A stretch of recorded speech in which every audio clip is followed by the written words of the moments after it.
Okay, it's time to talk about Nosferatu, the newest version. And yeah, I'm late on this one.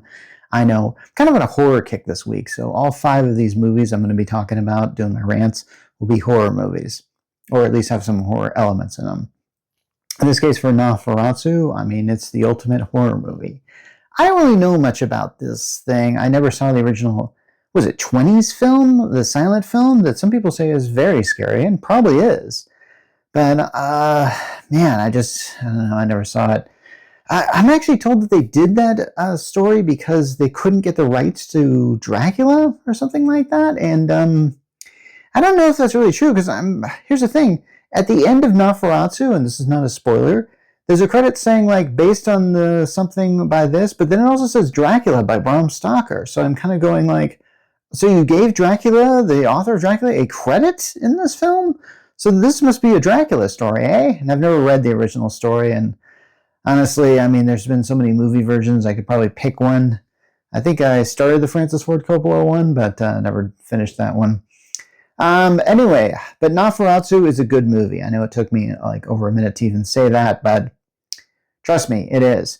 And it's a very, very creepy film full of awesome atmosphere. It's done by a director named Robert Eggers, who has done like a slew of great films like The Witch, The Lighthouse, and then also the Northman, I think it's called. And it's not Norseman or something like that. I always kind of get those confused. Anyway, he has a way of dealing with the camera, so there's oftentimes just a devoid of color, and I kind of like filmmakers that kind of do this. Tim Burton used to be kind of like this. If you ever saw Batman Returns, it's a film that actually, if you filmed it in black and white, only the skin color is something you would actually notice being a little off. And the same thing with these films. There's just so very little color in Robert Eggers' work. I mean, The Lighthouse is in black and white with a strange little aspect ratio and stuff like that. But The Witch, I mean, it's meant to show like that kind of Puritan time and stuff like that.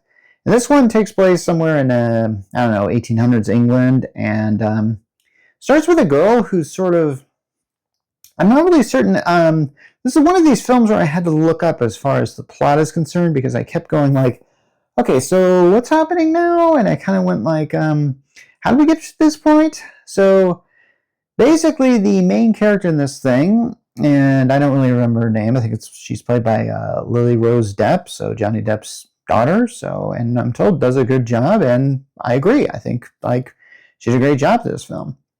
Apparently she's experiencing loneliness, so she calls out to this, I don't know, spirit of something, of Nosferatu or whatever, and there's a really great effect at the beginning where there's these curtains that are sort of moving because of the wind, and when they shift in a certain direction, you see the shadow of Count Orlok, or Lord Orlok, or whatever his name is, whatever his title is. And you see it there, and it's a really creepy effect. They really like to play with shadows in this film, and it's done extremely well. So here's the thing. They cut to many years later, and this lady has a husband. Now, don't ask me why the Count Orlok, aka Nosferatu, didn't intercede on this behalf, that she got married, and I guess she's looking forward to becoming a wife. Her husband's played by Nicholas Hoult, and he's a pretty cool guy. He's kind of into, I don't know, real estate, land acquisition, or something like that. He's got a somewhat prestigious job, is what he's doing. Anyway, one day his employer informs him, like, hey, there's this guy named Orlok, and he wants to buy this mansion, and we need you to handle the paperwork for it. And he's all like, yeah, sure, I'll do it. But, of course, it's in Transylvania. So he has to go there on a trip, and the trip is like super creepy. I mean, the fact that he goes to this hotel and they don't want him there, and they seem to know about the legend of Orlok. They seem to know a lot of things about this local thing that there's really scaring him. So he goes to meet Orlok, and Orlok is absolutely this fearful man. He's played by Bill Skarsgård, who you might know as Pennywise from It, and he's always delivering his lines, really creepy. It makes my skin crawl just to listen to him. And he speaks in a way that no one would speak. But of course, he pulls it off because he's Orlok. He's Nosferatu. What can you say? So the basic thing is like he's preparing these papers and like oh yeah, I think there's a this is one of those films that really that could have gone all out with its gore, and in some places it does, and but it really keeps its story pretty tight, I thought. This is one of those films that really could have been like hugely epic for the sake of spectacle, but really isn't. I think because it knows it needs to focus its story on the characters and nothing else. So, and there's a really unnerving scene after Nicholas Holt's character gets Orlok to sign the paperwork, where Orlok just basically drinks him. And in most vampire stories, usually when the vampire bites the necks, they usually cut away. They didn't cut away here. You get to see a scene where he's essentially gorging on the blood with long gulps, and it's one of the most unnerving shots in the film ever. And this is saying something because there's a lot of really unnerving things in this film. So basically, as it turns out, well, that paperwork that Nicholas Holt signed and stuff like that, it has nothing to do with property. It's essentially a dissolution of marriage.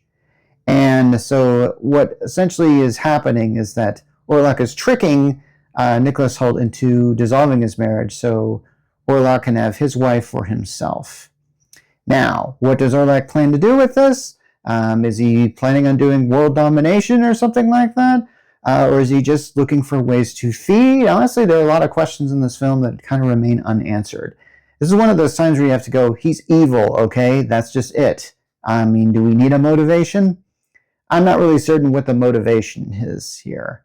Now, I like the fact that this film focuses a lot of time on the people surrounding Lily Rose Depp's character trying to deal with the fact of whatever she's dealing with.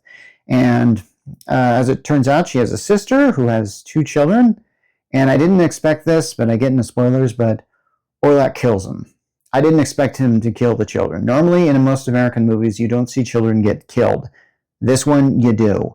If that is a cause of alarm with you and you want to avoid this film, I understand. There's a lot of other things in this film that are that's just dark and whatever. Now, one thing I've said that I've been watching horror films this week. I've discovered there's a pattern to a lot of these horror films. It's really all about getting a curse and then lifting the curse. And usually it gets very complicated when it comes to lifting these curses. Oftentimes the protagonists get away with some sort of loophole here. And I'm going to get into some spoilers here because at some point in time, Orlok manages to ship himself onto this ship, and then this ship docks in harbor, and it's full of plague rats. And then these plague rats infect this British town or whatever. I'm assuming it's London. I really don't know.